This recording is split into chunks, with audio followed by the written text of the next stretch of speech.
ఎందుకు 1956 ముందర ఆస్తి పంపకాలు ఉండేవి కావా? సో కూతురు మన ఇంట్లో అమ్మాయి కాదు, వేరే ఇంట్లో అమ్మాయి అన్న పెళ్లి చేస్తే ఒక కొడుకు ఒక కూతురు పుట్టారు అనుకున్నా. అంటే 1955 కంటే ముందర హిందూస్ పెళ్లి చేసుకునేవారు కాదా?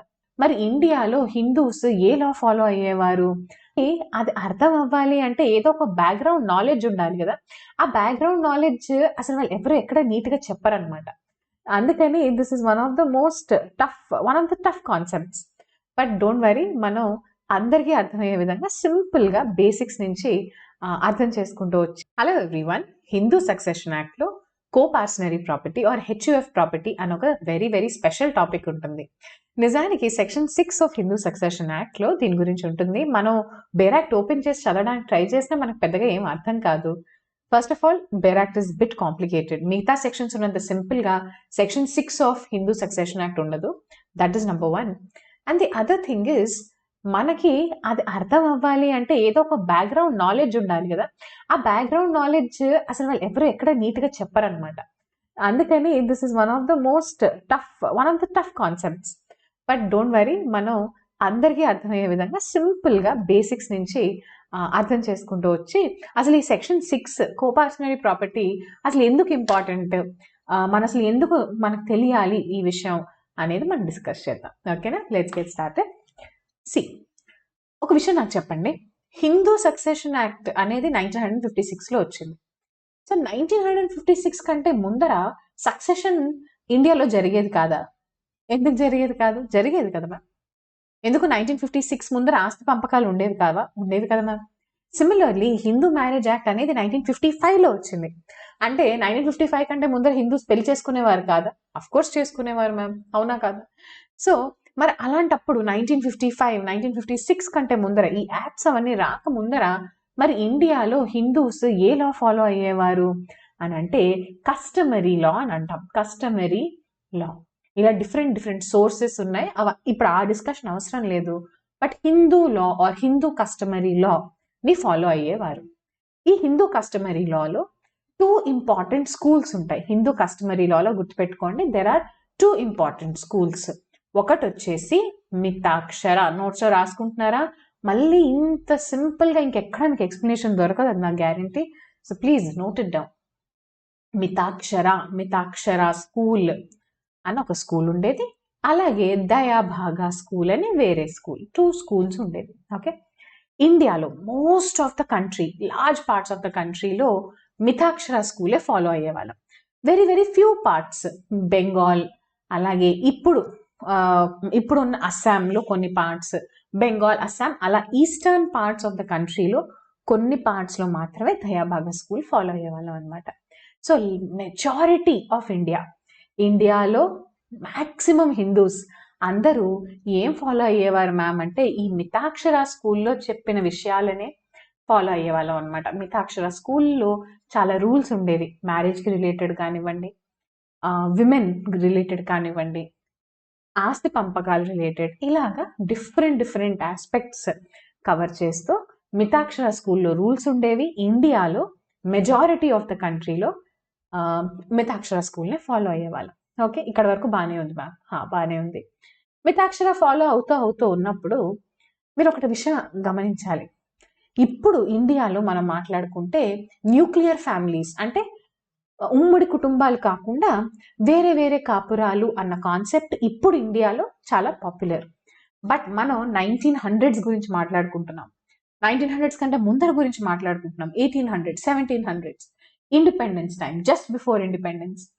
ఆ టైం గురించి మాట్లాడుకుంటే అప్పట్లో అన్ని ఉమ్మడి కుటుంబాలే ఉండేవి. అప్పట్లో ఫ్యామిలీ, హిందూ ఫ్యామిలీ అంటే హిందూ అన్డివైడెడ్ ఫ్యామిలీయే ఉండేది. ఇది చాలా ఇంపార్టెంట్ ఫ్యాక్ట్, మీరు గుర్తుపెట్టుకోవాలి. ఒకప్పుడు హిందూ ఫ్యామిలీలో ప్రయర్ టు 1956 మనం కొంచెం పాస్ట్కి వెళ్ళి మాట్లాడుకుంటే నిజానికి అంతా జాయింట్ ఫ్యామిలీ సిస్టమే నడిచేది, అవునా కాదా? Large parts of India, maximum communities లో జాయింట్ ఫ్యామిలీ సిస్టమ్ మాత్రమే ఉండేది. ఈ joint family system patriarchal system అయ్యిండేది. ఎందుకు? Mitakshara school maximum parts of ఇండియాలో పేట్రియార్కల్, అంటే father or the male person is the head of the family అన్న కాన్సెప్ట్ అప్పుడు కాదు, ఇప్పటికీ చాలా కేసెస్లో మనం చూస్తాం. పేట్రియార్కల్ సొసైటీలో ఉంటామనంట. అంటే male is the head of the family, male is the decision maker అన్న కాన్సెప్ట్. సో మరి 1900s గురించి మాట్లాడుకుంటుంటే జాయింట్ ఫ్యామిలీ అని అంటే జాయింట్ ఫ్యామిలీకి ఒక హెడ్ ఉండేవారు. ఆ హెడ్ మేల్ పర్సనే అయ్యేవారు. So HUF or Hindu undivided ఫ్యామిలీలో ఒక male person as the head of the family ఉండి ఆ మేల్ పర్సన్ చుట్టూతా ఉండే రిలేషన్స్, ఆయన తర్వాత వచ్చిన జనరేషన్స్ అందరూ కూడా ఆ జాయింట్ ఫ్యామిలీలో పార్ట్గా ఉండేవాళ్ళం. Now you see what use to happen. పార్ట్గా ఉండేవాళ్ళము అంటే ఈ జాయింట్ ఫ్యామిలీకి రిసోర్సెస్ అంటే డబ్బులు ఏవైతే మనీ ఉందో, మనీ రిసోర్సెస్ ఇవన్నీ కూడా జాయింటే ఉండాలి కదా. జాయింట్ ఫ్యామిలీ సిస్టంలో, ఉమ్మడి కుటుంబంలో ఇన్కమ్ జాయింటే ఉండేది, ఎక్స్పెన్సెస్ జాయింటే ఉండేవి, ఒకరి బాధ్యతలు ఇంకొకరు తీసుకోవడం, రెస్పాన్సిబిలిటీస్ కూడా జాయింట్ షేరింగ్ ఆఫ్ రెస్పాన్సిబిలిటీస్ ఉండేది. సొసైటీ అలాగే ఉండేది. So now let us take a case. ఒక male person who's the head of the family. ఈ మేల్ పర్సన్కి పెళ్ళైంది, వైఫ్ ఉంది. అవునా? Now let us imagine, let's take a case. వీళ్ళకి ఇప్పుడు పిల్లలు పుట్టారంట. సన్ 1, సన్ 2, డాటర్ 1, డాటర్ 2 ఇలా చాలా మంది పిల్లలు పుట్టారు.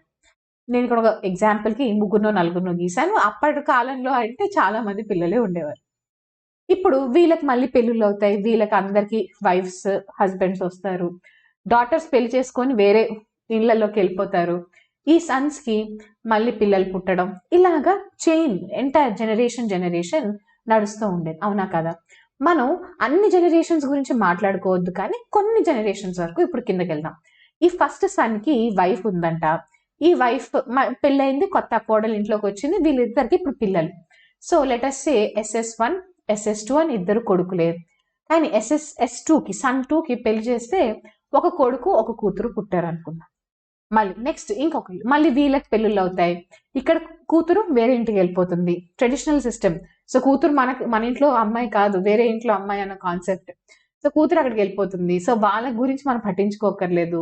ఈ సన్కి మళ్ళీ ఇంకో కొత్త కోడలు వస్తుంది, మళ్ళీ పిల్లలు పుడతారు. సో మళ్ళీ ఇంకొక సన్ అనుకుందాం, వీళ్ళకి ఒక డాటర్ అనుకుందాం, వీళ్ళకి ఇంకొక సన్ అనుకుందాం. ఇలా జనరేషన్స్ ఇలా వస్తూ ఉంటారు.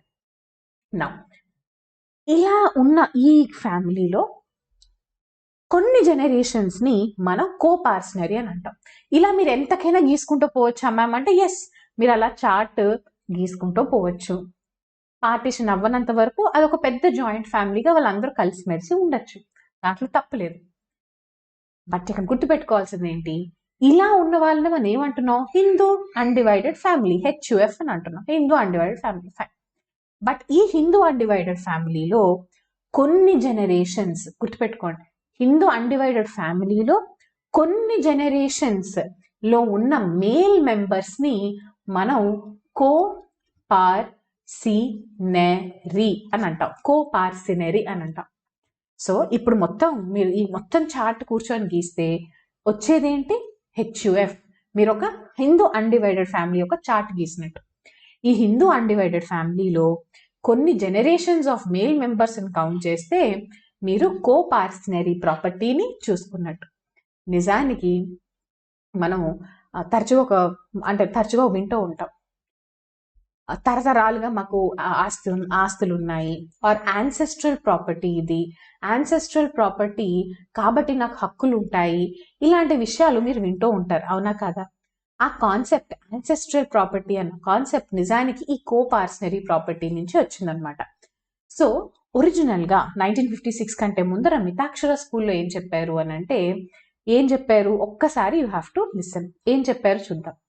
వాళ్ళు ఏం చెప్తారంటే, ఫస్ట్ ఎవరైతే మేల్ హెడ్ మెంబర్ ఉన్నారో వాళ్ళని ఫస్ట్ జనరేషన్ గా కౌంట్ చేయండి. Okay ma'am, first male person ని ఫస్ట్ అనుకొని కౌంట్ చేస్తాం. ఓకే, నెక్స్ట్ మిగతా వాళ్ళు ఉన్నారు కదా, నెక్స్ట్ జనరేషన్ లో ఉన్న మేల్స్ ని కౌంట్ చేయండి.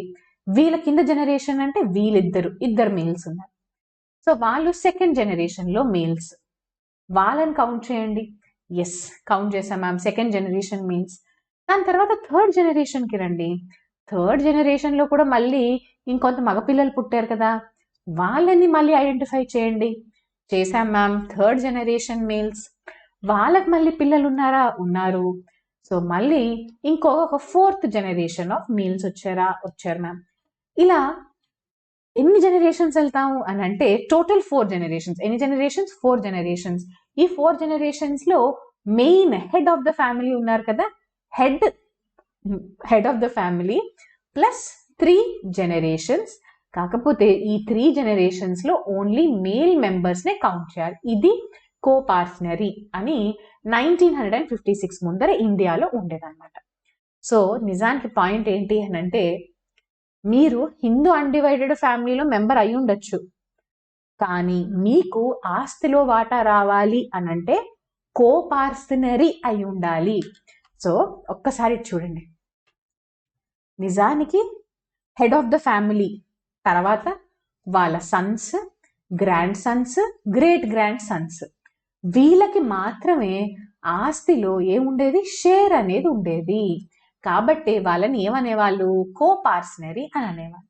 మేల్ పర్సన్ ఎవరైతే top of the family, head of the family ఉంటారో వాళ్ళు ప్లస్ వాళ్ళ తర్వాత 3 మేల్ జనరేషన్స్ అంటే కొడుకులు, మనవలు, ముని మనవలు, వీళ్ళు ముగ్గురు కలుపుకొని కోపార్సనరీ అన్న ఒక కాన్సెప్ట్ క్రియేట్ చేసాం.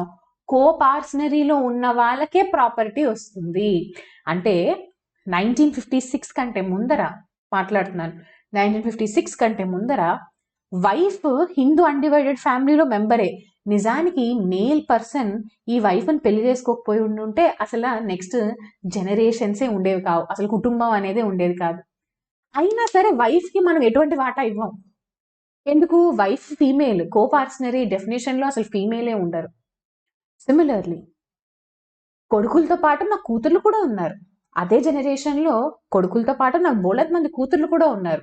వాళ్ళు హిందూ అన్డివైడెడ్ ఫ్యామిలీలో పుట్టారు, కానీ వాళ్ళు కోపార్సనరీస్ కాదు కాబట్టి వాళ్ళకి నేను ఏమి ఆస్తి ఇవ్వక్కర్లేదు. అలాగే మనవలతో పాటు మనవరాళ్ళు కూడా ఉన్నారు, కానీ వాళ్ళు ఫీమేల్స్ కాబట్టి కోపార్సనరీ కాదు కాబట్టి ఏం ఆస్తి ఇవ్వక్కర్లేదు. సిమిలర్లీ ముని మనవల స్టేజ్లో కూడా కూతుర్లు ఉన్నారు, కొడుకులు ఉన్నారు, అయినా సరే నా కూతురుతో సంబంధం లేదు, వాళ్ళు పెళ్లి చేసుకొని వేరే ఇంటికి వెళ్ళిపోతారు కాబట్టి వాళ్ళు మేల్స్ కాదు కాబట్టి నేను వాళ్ళకి ప్రాపర్టీ ఇవ్వను అనేది ఏన్షియంట్ కాన్సెప్ట్, ట్రెడిషనల్ కాన్సెప్ట్. నా ఇది ట్రెడిషనల్ కాన్సెప్ట్. మన వాళ్ళు ఏం చేశారు? 1956లో మన వాళ్ళు ఏం చేశారో చెప్తాను. 1956లో లా క్రియేట్ చేసినప్పుడు వాళ్ళు ఏమన్నారు? ఇదిగో మితాక్షర స్కూల్ అనేది ఇండియాలో లార్జ్ పార్ట్స్లో ఫాలో అవుతున్నాం. మితాక్షర స్కూల్ ఏమని చెప్తుంది? కోపార్సనరీ డెఫినేషన్ చెప్తోంది. కోపార్సనరీ డెఫినేషన్లో 3 జనరేషన్స్ ఆఫ్ మేల్ మెంబర్స్ అనే చెప్తుంది. కాబట్టి వాళ్ళు ఏమనుకున్నారు? ఒక పని చేద్దాం, మనం ఇప్పుడు ఒక యాక్ట్ క్రియేట్ చేస్తున్నాం కదా, హిందూ సక్సెషన్ యాక్ట్. ఈ హిందూ సక్సెషన్ యాక్ట్లో ఒక సెక్షన్ పెడదాం, సెక్షన్ 6 అని. ఈ సెక్షన్ 6లో ఏదైతే ట్రెడిషనల్గా మితాక్షర స్కూల్ వాళ్ళు ఫాలో అవుతూ వచ్చారో అవే ఇంక్లూడ్ చేద్దామని చెప్పి 1956 తర్వాత ఇండియాకి ఇండిపెండెన్స్ వచ్చింది తప్ప ఫీమేల్స్కి ఎటువంటి ఆస్తి హక్కులు రాలేదు. ఎందుకు? కోపార్సనరీలో మేల్ మెంబర్స్ మాత్రమే ఉంటారు. Sons, grand Sons, great grand Sons అని ఎప్పుడో పురాతన కాలంలో చెప్పిన ప్రిన్సిపల్ని ఇండియాలో ఆఫ్టర్ ఇండిపెండెన్స్ కూడా అప్లై చేయడం వలన. కాబట్టి సెక్షన్ 6 ఒరిజినల్గా 1956 యాక్ట్లో, హిందూ సక్సెషన్ యాక్ట్లో ఒరిజినల్గా పెట్టిన సెక్షన్ 6 నిజానికి ఫీమేల్స్కి ఎటువంటి ఆస్తి హక్కులు ఇవ్వలేదు. అంటే వైఫ్స్కి ఇవ్వలేదు, కూతుర్లకి ఇవ్వలేదు, కోడళ్ళకి ఇవ్వలేదు, మనవరాలకి ఇవ్వలేదు, ముని మనవరాలకి ఇవ్వలేదు, ఎవ్వరికి ఇవ్వలేదు. సెక్షన్ 6 ఒకప్పుడు ఇవ్వలేదు. ఎందుకు? కోపార్సనరీ అంటే ఓన్లీ మేల్ మెంబర్స్, కొడుకులు ఎవరైతే ఇంట్లో పుడతారో వాళ్ళకి మాత్రమే హిందూ అన్డివైడెడ్ ఫ్యామిలీలో ప్రాపర్టీ అని చెప్పారు. దీంతో ప్రాబ్లమ్స్ ఉండేవా? అఫ్ కోర్స్ ప్రాబ్లమ్స్ ఉండేవి. The first and the most important thing is only males are included. ఇప్పుడు ఇందాక ఎగ్జాంపుల్లో చూడండి మీరు, అసలు ఒక హిందూ ఫ్యామిలీ క్రియేట్ అవ్వాలి అంటే ఈ head of the family, I'm the head of the family అని కూర్చుని ఉన్నారు ఒక ఆయనకు అసలు వైఫే లేకపోతే అసలు నెక్స్ట్ తరాలే ఉండవు కదా. కానీ ఈ వైఫ్కి ఎటువంటి రైట్స్ లేవు. దాని తర్వాత ఒక కొడుకు పుట్టాడు అని సంతోషించారు, కానీ ఈ కొడుక్కి పెళ్లి చేయాలి అంటే ఇంకొక అమ్మాయిని ఎవరినో ఒకరు తీసుకురావాలి కదా, ఏదో ఒక అమ్మాయిని తీసుకొచ్చి పెళ్లి చేస్తేనే మళ్ళీ నెక్స్ట్ జనరేషన్స్ ఉంటారు. అలాగే ఇప్పుడు కూతుర్లు పుట్టారు, వీళ్ళు కూడా ఇంకో ఇంటికి వెళ్ళి నెక్స్ట్ జనరేషన్స్ లో వాళ్ళు హెల్ప్ చేస్తున్నారు కాబట్టి ఒక ఫ్యామిలీ అనేది క్రియేట్ అవుతుంది. So first and the most important problem ఈ లా వల్ల ఉండే first and the most important problem ఏంటి? యూనిఫార్మిటీ లేదు, విమెన్ కి అన్యాయం జరుగుతోంది. హస్బెండ్ చనిపోతే వైఫ్ దగ్గర ఎటువంటి సోర్స్ ఆఫ్ ఇన్కమే లేదు. ఎందుకు అంటే వాళ్ళ దగ్గర ఆస్తి హక్కులు లేవు, ఉన్నన్ని రోజులు ఎంజాయ్ చేస్తారు అంతే తప్ప హస్బెండ్ చనిపోతే what is the use? They have nothing to do. So that is first thing. Second, doctrine of సర్వైవర్షిప్ అని ఒక సెపరేట్ కాన్సెప్ట్ ఉండేది. ఆ కాన్సెప్ట్ వల్ల కూడా మళ్ళీ ఫీమేల్స్ ఎఫెక్ట్ అయ్యేవారు తెలుసా? ఎలాగో చెప్తాను. మనం ఒక చాలా సింపుల్ జాయింట్ ఫ్యామిలీ తీసుకుందాం, పెద్ద పెద్ద 4-5 జనరేషన్స్ వద్దులేండి, మనకి సింపుల్ గా మనకు అర్థమయ్యే విధంగా సింపుల్ గా తీసుకుందాం. ఒక హెడ్ ఆఫ్ ద ఫ్యామిలీ ఉన్నారు, head of the family is always male. మనం by now we have understood that. ఈ మేల్ పర్సన్ అంట పెళ్లి చేసుకున్నారు, పెళ్లి చేసుకున్న తర్వాత 2 కొడుకులు ఉన్నారు, సన్ 1 సన్ 2 అని. వైఫ్ ఉంది, okay fine, but wife female కాబట్టి ఎటువంటి రైట్స్ లేవు.